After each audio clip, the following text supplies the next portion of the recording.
नहीं समझे?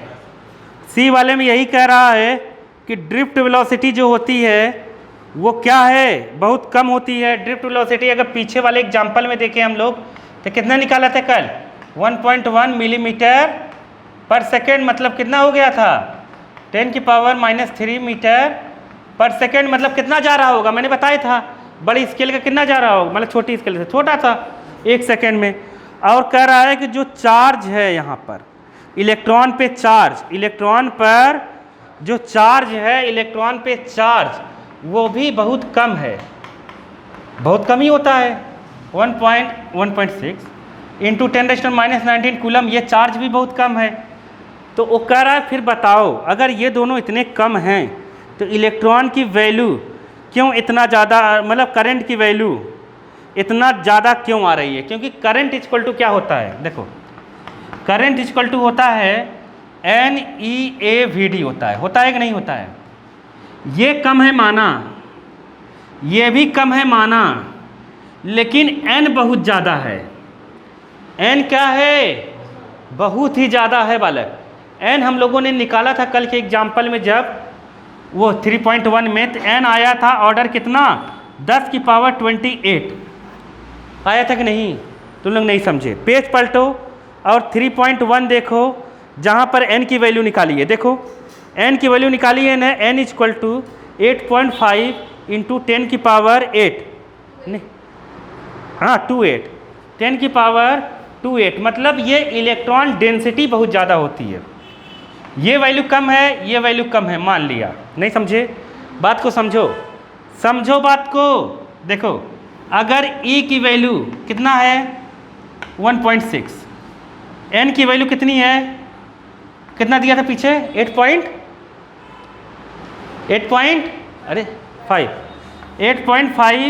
3.1 में जैसे है, और यहाँ 10.28, ठीक है। E की वैल्यू कितनी है 1.6 इंटू 10⁻⁻19। ए की वैल्यू, एरिया की वैल्यू मान लो कुछ होगा मिलीमीटर मिलीमीटर में। V की वैल्यू कितनी है, ये कितनी 1.1 इंटू 10⁻⁻3। अब हम नंबर को नहीं देखते, केवल इसको देखो, ये देखो ये देखो ये देखो, तो मतलब ये दोनों जुड़ेंगे कितना हो जाएगा 22, 22 इसमें से जाएगा कितना आएगा, मतलब 22 हो जाएगा, 22 यहाँ से माइनस होगा तो 10 की पावर कितना हो जाएगा 6, नहीं आया तो मतलब 10 की पावर 6 मतलब 10 लाख। नहीं समझे? तो करंट की वैल्यू इसलिए ज़्यादा आ रही है। नहीं आया क्या समझ में? करंट की वैल्यू ज़्यादा क्यों आ रही है? क्योंकि इलेक्ट्रॉन डेंसिटी ज़्यादा है। समझ गया? पर यूनिट वॉल्यूम में जो इलेक्ट्रॉन प्रेजेंट रहते हैं वो क्या रहते हैं, बहुत लार्ज क्वांटिटी में। मतलब ये जो ड्रिफ्ट वेलोसिटी का है ये केवल एक इलेक्ट्रॉन का है। जब बहुत सारे इलेक्ट्रॉन ऐसे फ्लो होंगे, मतलब 10⁻28 का, तो करंट की वैल्यू ज़्यादा ही आएगी। इसलिए करंट की वैल्यू ज़्यादा होती है। ड्रिफ्ट वेलोसिटी की वैल्यू, चार्ज और ड्रिफ्ट वेलोसिटी की वैल्यू कम होते हुए भी करंट की वैल्यू ज़्यादा ही आती है। क्यों? क्योंकि पर यूनिट में, पर यूनिट वॉल्यूम में नंबर ऑफ इलेक्ट्रॉन क्या होते हैं, बहुत ज़्यादा होते हैं। यही देखो उसके आंसर में लिखा होगा, आंसर पढ़ो, पढ़ो क्या लिखा है। सिंपल, समझ गए? करा ही सिंपल है। The electron number density is enormous 10⁻⁻ लगभग 29, वहाँ पीछे 28 दिया था, यहाँ 29 लिखा। नहीं समझ में आया? आ गया? मतलब इलेक्ट्रॉन डेंसिटी बहुत ज़्यादा होती है, मतलब एक साथ एक इलेक्ट्रॉन नहीं जाते हैं, बहुत सारे इलेक्ट्रॉन जाते हैं। 10⁻29 इलेक्ट्रॉन साथ में जाएंगे तो करंट की वैल्यू ज़्यादा हो जाएगी। आया कि नहीं आया? अरे आ गया ना। डी देखो, डी में क्या कह रहा है, व्हेन इलेक्ट्रॉन ड्रिफ्ट, पढ़ लो, when electron drift in a metal from lower potential to higher potential, does it means that all the free electrons of metal are moving in same direction? कह रहा है क्या सभी इलेक्ट्रॉन सेम डायरेक्शन में जाते हैं? तो देखो बताओ, ध्यान से समझो चीज़ों को। ये है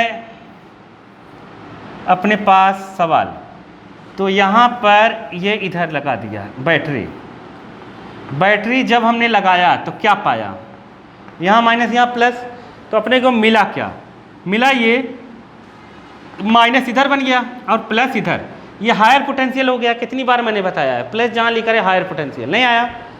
देखो माइनस भी अगर लिखा है जैसे -2 कूलम और -1 कूलम, तो किसकी पोटेंशियल ज़्यादा है, इसकी किसकी, अगर सेम साइज है तो साइज सेम है, साइज सेम है, किसकी पोटेंशियल ज़्यादा, -1 की, क्योंकि ये ज़्यादा पॉजिटिव है। नहीं आया समझ में, नहीं तो कहोगे प्लस ही बताया था, प्लस ही बताया था, प्लस का पोटेंशियल ज़्यादा होता है, दोनों माइनस रहेंगे तब भी जो कम माइनस रहेगा वो मतलब ज़्यादा प्लस है। नहीं आया समझ में, तो उस पोटेंशियल यहाँ -1 की ज़्यादा होगी। आया समझ में।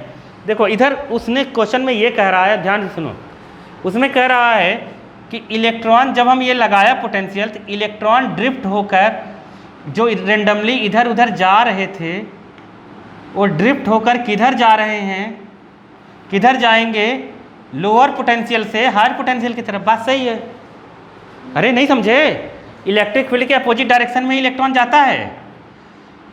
तीन तरीके से कर सकते हैं इलेक्ट्रिक डायोड। अगर मैं ऑब्जेक्टिव के लिए एक बताता हूँ, डायरेक्शन ऑफ करंट, क्या करंट मतलब electric current, direction of current, देखो क्या क्या हो सकता है। Direction of current positive terminal to negative terminal, नहीं समझ पाए। और क्या हो सकता है, electric direction of electric field, क्या होता है, डायरेक्शन ऑफ इलेक्ट्रिक फील्ड, जिधर इलेक्ट्रिक फील्ड होगा उधर ही क्या होगा, करंट। अरे होगा कि नहीं होगा, जैसे इधर इलेक्ट्रिक फील्ड है करंट भी इधर ही होगा। नहीं आया, क्योंकि इलेक्ट्रॉन उसके अपोजिट डायरेक्शन में जाएगा ना। नहीं आया, आ गया। जैसे तीसरा लिखें, डायरेक्शन ऑफ क्या, direction of positive charge, direction of positive charge, लिखो इन सबको। पॉजिटिव चार्ज का जिधर डायरेक्शन होगा ना उधर ही करंट जाएगा। और करंट को क्या लिख सकते हो, करंट किधर से किधर फ्लो होगा, हायर पोटेंशियल से लोअर पोटेंशियल। करंट किधर जाएगा, करंट किधर जाएगा, higher electric potential to lower electric potential.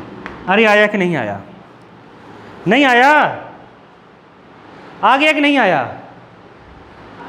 आ गया ना। इलेक्ट्रॉन जस्ट इसका अपोजिट है, direction of moving electron, direction of moving electron इसका जस्ट अपोजिट है। जस्ट अपोजिट का मतलब समझ गए, नहीं समझे, इसके जस्ट अपोजिट में रहेगा बालक। मतलब इलेक्ट्रॉन किधर से किधर जाएगा, माइनस से प्लस की तरफ। माइनस से प्लस की तरफ का मतलब क्या, लोअर पोटेंशियल से हायर पोटेंशियल। और ये किधर जाएगा, जिधर नेगेटिव चार्ज जाएगा। क्या, नेगेटिव चार्ज मतलब सेम, मतलब opposite direction of positive charge किधर रहेगा, opposite direction of positive charge electron चलता है। और क्या चलेगा, डायरेक्शन ऑफ इलेक्ट्रिक फील्ड के अपोजिट रहेगा इलेक्ट्रॉन। नहीं आया, तो चारों इसका उल्टा लिख लो यहाँ पर। नहीं आया क्या, नहीं आया, लिखवाना पड़ेगा क्या, यहाँ लिख लोगे ना, क्या लिखोगे, opposite direction of electric field यहाँ लिख लो। मतलब इसका हमेशा electron opposite direction of electric field रहे। यही सवाल ऑब्जेक्टिव में आया था तुम लोगों को पेपर में, समझ गए।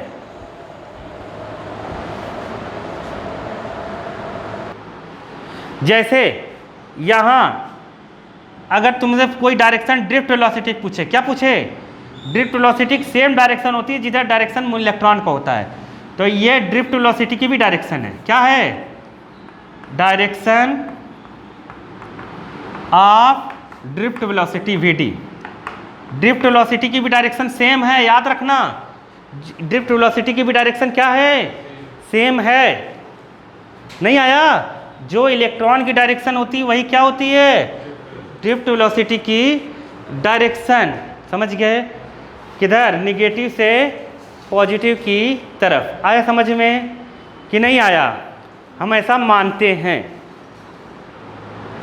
ये पूछा गया है कि जैसे हम इलेक्ट्रिक फील्ड लगा दिए, यहाँ पे पॉजिटिव हो गया, यहाँ पे माइनस हो गया, क्योंकि ये प्लस से जुड़ा है प्लस, ये माइनस से जुड़ा है माइनस। तो जो इलेक्ट्रॉन है वो माइनस से प्लस आएगा। तो उसका कहने का मतलब, इसका मतलब ये है कि इलेक्ट्रॉन लोअर पोटेंशियल से हायर पोटेंशियल आ रहा है, तो क्या सभी इलेक्ट्रॉन की डायरेक्शन सेम होगी? गलत। हर इलेक्ट्रॉन रेंडमली कहीं भी आ जा रहे हैं। अरे नहीं समझे, ये इधर जा रहा था, ये हो सकता है इधर से इधर जाए, अरे ऐसे घूम के जाए, नहीं समझे? कोई कहीं से भी जाएगा, एकदम सीधे ऐसे नहीं भागने लगेगा बालक। पहले जिधर जा रहा है न, जैसे तुम समझे नहीं, जैसे ऐसा नहीं, जैसे तुम इधर जा रहे हो, कोई तुम्हें इधर से फोर्स लगाएगा, तुम इसी पास से जरूर थोड़ी ना वापस आओगे, तुम्हारी डायरेक्शन ये है, तो पहले इसको ख़त्म होगी तो फिर ऐसे, मतलब हो सकता है ऐसे तुम मुड़ कर आए हो। नहीं समझे? नहीं समझे? सभी मान लो ये इलेक्ट्रॉन यहाँ है और यहाँ से फोर्स लग रहा है, तो हो सकता है ये ऐसे आए और इधर वाला इलेक्ट्रॉन ऐसे आए। नहीं आया क्या समझ में? मतलब सब एक ही डायरेक्शन सब इलेक्ट्रॉन की नहीं होगी। नहीं आया समझ में? नहीं आया। आ गया ना? क्योंकि ड्रिफ्ट भले से हो रहे हैं, भले से नेगेटिव से पॉजिटिव जा रहे हैं, लेकिन प्रेजेंट में जो है उनकी डायरेक्शन तो अलग थी ना, कोई इधर से आ रहा है, कोई उधर से आ रहा है। समझ गए? तो हम ऐसा नहीं कर सकते हैं कि सब की डायरेक्शन क्या है? सेम है। ये गलत है। आया समझ में? तो देखो आंसर भी वहाँ लिखा है, बाय नो मीन्स कर ड्रिफ्ट वेलोसिटी इज, समझ गए कि नहीं, superposed over a large random velocities of electron. आया समझ में? कह रहा है कि जो ड्रिफ्ट वेलोसिटी है, ये देखो बात को समझो, ये ड्रिफ्ट वेलोसिटी को हम लोग एवरेज लिए हैं, आंसर में ये लिखा है। ड्रिफ्ट वेलोसिटी को हम क्या ले रहे हैं? एवरेज ले रहे हैं। ड्रिफ्ट वेलोसिटी हर इलेक्ट्रॉन की वेलोसिटी है, लेकिन वो एवरेज में लेके ले रहे हैं, इसलिए यहाँ इसकी डायरेक्शन इधर से इधर है। लेकिन अगर सभी इलेक्ट्रॉन की बात करेंगे तो सभी इलेक्ट्रॉन की नहीं होगी, सभी इलेक्ट्रॉन की अलग अलग डायरेक्शन होगी। है समझ में? सेम डायरेक्शन नहीं हो सकती। नहीं आया समझ में? आ गया? हम ये जो एवरेज निकाले हैं ना, ये निकाले हैं, वो सब इलेक्ट्रॉन को मिलाकर एक निकाल दिए हैं। नहीं समझ पाए? और सभी इलेक्ट्रॉन को हम नहीं कह सकते सभी एक ही डायरेक्शन में जा रहे हैं। नहीं आया समझ में? ये कहने का मतलब है। हाँ, जा प्लस में ही रहे हैं, लेकिन सब जब थर्मल में थे अपने इनिशियल वो अलग अलग थे ना। नहीं समझे? डायरेक्शन उनकी अलग अलग।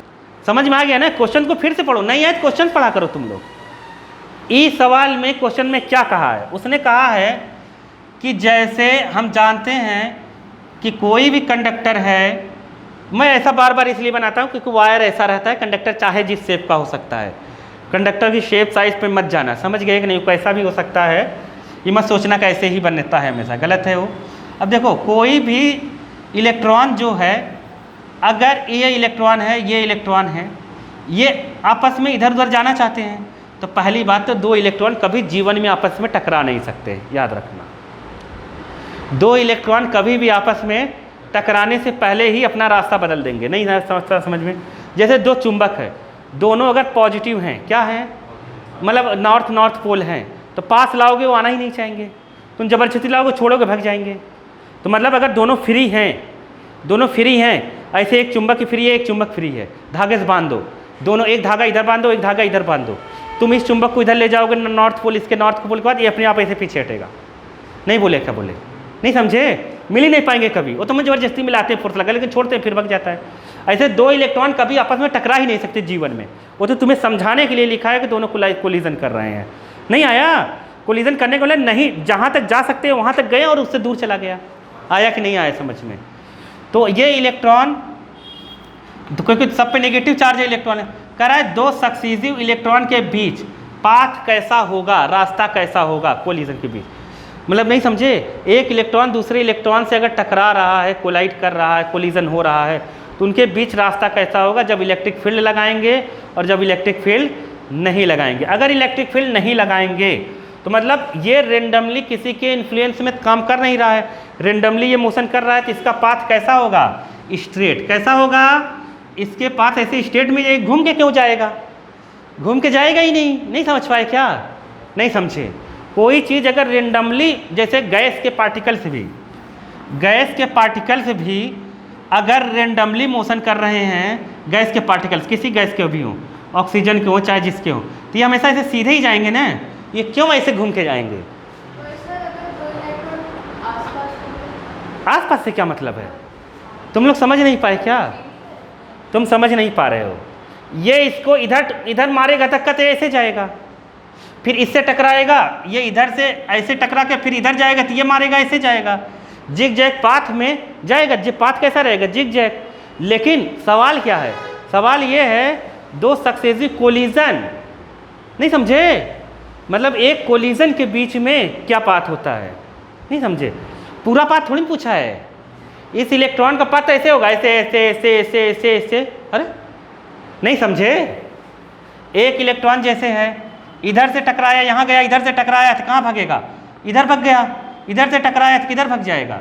इधर भाग जाएगा। एक ही इलेक्ट्रॉन की बात कर रहा हूँ, जहाँ जगह पाएगा वहाँ चला जाएगा। नहीं आया समझ में? लेकिन जहाँ टकरा रहा है यहाँ के बीच में, तो इसका पाथ क्या है? स्ट्रेट ही रहेगा। नहीं आया? आ गया ना समझ में? समझ गए? अब देखो दूसरा, उसमें जो पूछा प्रेजेंस ऑफ इलेक्ट्रिक फील्ड, क्या पूछा है? इलेक्ट्रिक फील्ड जैसे ही लगाओगे तुम, तो इलेक्ट्रिक फील्ड लगाते ही अब ये अपने हिसाब से नहीं चल सकते। ये जिधर भी हैं भागते पराते ऐसे ऐसे चल चल घूम फिर के किधर जाना चाहेंगे? इधर की तरफ। ये भले से इसको रोक रहा है लेकिन ये ऐसे घूम के जाएगा। नहीं आया समझ में? नहीं समझे? जैसे यहाँ पर एक पॉजिटिव है, इलेक्ट्रिक फील्ड इससे ज़्यादा स्ट्रांग होता है इस पॉजिटिव से। ये इलेक्ट्रॉन आया, जैसे यहाँ जा रहा है, ये कर रहा है तुम आ, ये इधर से टकराते हुए इधर से निकल के आ रहा है। नहीं आया समझ में? नहीं समझे? इनडायरेक्टली इसके पास जाना चाहता है वो, बीच में कोई रहेगा तो ऐसे रास्ता मुड़ा फुड़ा के जाएगा। नहीं आया समझ में? लेकिन जाएगा कहाँ? वहाँ जाएगा। तो मतलब इसके कोलिजन के बीच में जो होगा पाथ कर्व होगा। क्या होगा? कर्व टाइप का किसी भी पाथ। कर्व मतलब कुछ कोई भी पाथ हो सकता है, सर्कुलर ऐसा हम डिफाइन नहीं कर सकते पाथ। हाँ, उसके पास से होकर गुजरते हुए जाएगा। आया समझ में? लड़ते भिड़ते जाएगा। अरे नहीं समझ पा रहे क्या? लड़ते भिड़ते कैसे? ऐसे ऐसे जिधर से जगह पाएगा वो निकलता रहेगा, निकल के वहाँ जाएगा। नहीं आया समझ में? आएगा ना? तो वो कर्व होगा। क्या होगा? कर्व होगा। इसीलिए देखो आंसर में भी यही लिखा है इन द एब्सेंस ऑफ उसका, लेकिन इन जनरल क्या रहेगा? उसका पाथ कर्व रहेगा प्रेजेंस ऑफ इलेक्ट्रिक फील्ड में। कर्व का मतलब कोई भी शेप हो सकता है, हम पर्टिकुलर बता नहीं सकते कि सर्कुलर होगा कि पैराबोलिक होगा कि इलिप्टिकल होगा, ऐसा हम नहीं बताएंगे कुछ भी। समझ गए कि नहीं समझ गए?